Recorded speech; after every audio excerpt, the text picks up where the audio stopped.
અમદાવાદમાં 12મી જૂને લંડન જતું એર ઇન્ડિયાનું વિમાન ક્રેશ થયું હતું, જેમાં 270થી વધુ લોકોએ જીવ ગુમાવ્યો છે. આ દરમિયાન મંગળવારે અમદાવાદથી લંડન જતી એર ઇન્ડિયાની વધુ એક ફ્લાઇટ ટેકનિકલ ખામી સર્જાતા તેને રદ કરી છે. આ ફ્લાઇટ બપોરે 1:10 વાગે અમદાવાદથી લંડન જવા માટે ટેક ઓફ થવાની હતી.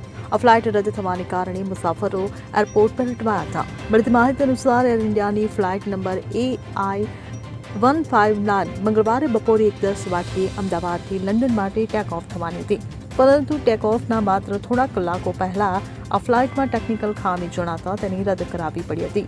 આ ફ્લાઇટ રદ થવાને કારણે મુસાફરોને હાલાકીનો સામનો કરવો પડ્યો છે. ઉલ્લેખનીય છે કે ફ્લાઇટ રનવે પર પહોંચી તે બાદ રનવે પર જ ટેકનિકલ ખામી સર્જાઈ હતી. વિમાનમાં સવાર મુસાફરોનો દાવો છે કે પાયલોટે કહ્યું હતું કે જો ટેક ઓફ થાય તો તેમની જવાબદારી નહીં રહે. એવામાં મુસાફરોએ ભારે હોબાળો પણ મચાવ્યો હતો અને વિમાનમાંથી ઉતરી ગયા હતા. બાદમાં મુસાફરોને 2 વિકલ્પ આપવામાં આવ્યા હતા: રિફંડ લઈને એરપોર્ટ પર સામાન માટે રાહ જોવાના. Bureau report CN24 news. હવે જુઓ દેશ દુનિયાની તમામ ખબરો તમારી આંગળીના ટેરવે. ઉઠાવો મોબાઈલ અને Google Play Store પરથી ડાઉનલોડ કરો અમારી CN24 ન્યૂઝ મોબાઈલ એપ.